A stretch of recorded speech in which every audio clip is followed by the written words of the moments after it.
Swatting is now a felony in Ohio. Governor Mike DeWine signed House Bill 462 into law this week. WCPO 9 News reporter Madeline Audley is joining us here in studio. She's taking a deeper dive into what it means. Madeline. Yeah, absolutely. Swatting, as you've heard, has been such a big problem at local schools this year. I mean, these, you can see, are just some that have been hit by these incidents over the school year.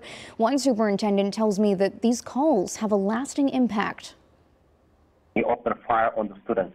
10 students got injured. Just one call like this can trigger something like this. It was horrific. That 911 call, part of an active shooter hoax at Princeton High School in September. You know, there have been students that are still talking to counselors.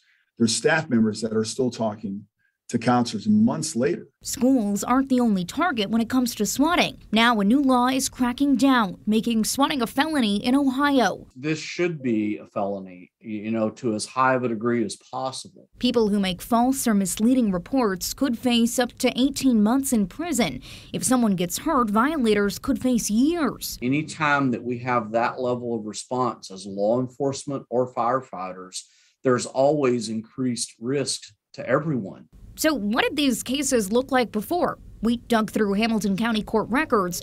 One woman received a 6-day sentence after being convicted of making false alarms earlier this year. It's going to serve as a deterrent to some degree, but there's also the issue of some people that choose to do this are paying no attention to what the laws are around this kind of thing. Swatting also strains resources. Under the law, violators could have to reimburse law enforcement costs. Burton hopes it helps. This is not funny. This is something that we need to take very seriously.